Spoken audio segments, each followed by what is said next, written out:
Let's look back on 2019 now. 2019 was a year of dramatic twists and turns. KCTV5 was there standing for you when weather wreaked havoc, property taxes turned into a huge mess, and botched autopsies created drama for families.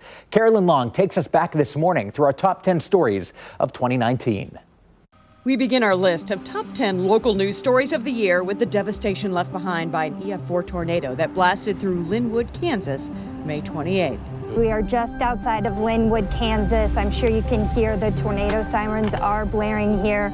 You need to move. In the distance you need to move right now. It was on the ground for 31 miles with an estimated width of a mile with maximum winds of 170 miles per hour. At least a dozen homes were damaged or destroyed and at least 18 injuries were reported. Amazingly, no fatalities.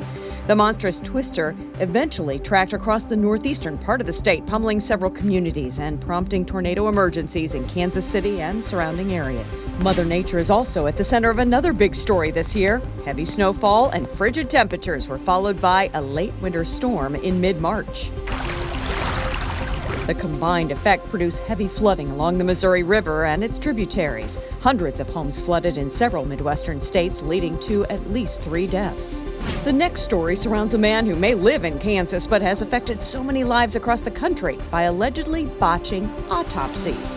SHAWN PARCELLS has been the focus of our KCTV5 investigative unit for several months of this year, after more than 20 families claim he is an incompetent fraud, happy to take their money but never providing an autopsy report.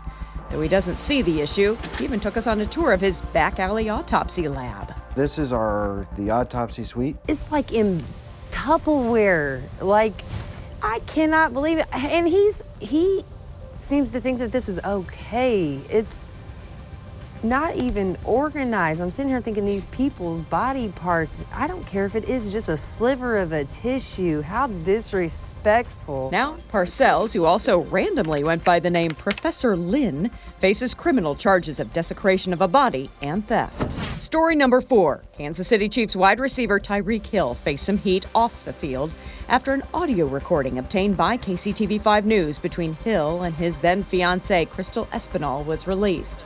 The recording was of conversation between the pair as they talked about their relationship with their 3-year-old son. Hill and Espinal faced a 4-month investigation in Overland Park for child abuse. But the Johnson County District Attorney ultimately announced that while prosecutors believed that a crime had occurred, the evidence in the case did not conclusively establish who committed the crime against the child. The NFL soon followed suit and decided Hill did not violate the league's personal conduct policy. In at number 5, a story that had a community holding its breath as Mission police shot a suspect in the doorway of this home after he opened fire on a Shawnee Mission elementary school.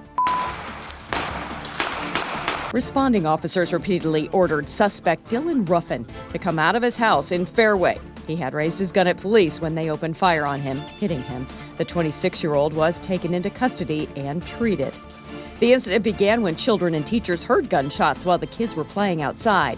A DARE officer found a window on the east side of the building with a bullet hole in it, and the school was dismissed early as a precaution.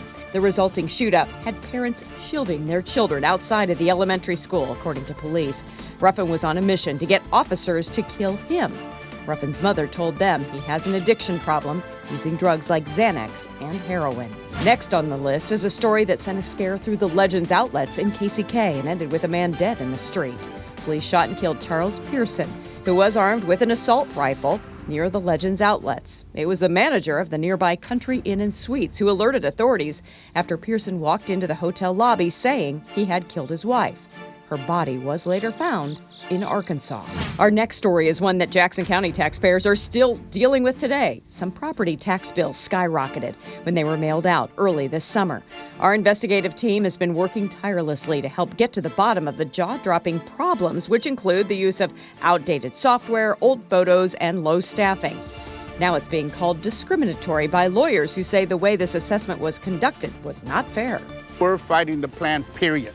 It's racist, it's unjust, and it's unequal. And it's impacting the black and brown and the poor communities, and we really think that that is horrible. A record number of homeowners are appealing their assessment. Our next top story was one that lingered on for months after what started with the disappearance of 2 brothers from Wisconsin and ended with a Missouri man in jail for first-degree murder. The brothers, Nick and Justin DIEMEL, came to Bremer to collect on a $250,000 cattle farm debt and were never seen again. 25-year-old Garland Nelson is now accused in their deaths, reportedly after shooting the brothers, burning their bodies, and then running them over with a skid steer loader to move them from his barn to a pasture. There, he burned them using diesel fuel and an unknown liquid. Nelson faces life in prison without parole or the death penalty. Early in the year, Kansas City, Missouri voters decided to rename the historic PASEO Boulevard to Martin Luther King Jr. Boulevard. But after road signs were swapped out and months of debate, a special election revealed that 65% of voters would rather change the name back to the original. Now, many of those same voters said they would like to somehow honor the late civil rights leader, but they just think maintaining one of the oldest boulevards in the city is important. Until then, Kansas City, once again, is one of the few major cities in America that does not have a road honoring King.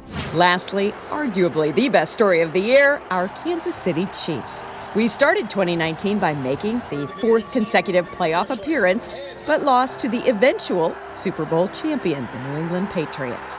It led to 23-year-old quarterback Patrick Mahomes becoming the first Chiefs player to ever be named MVP. So that led us to an exciting fall and the now common Mahomes headband wig and a renewed willingness to use ketchup on our steak. Hey, kid.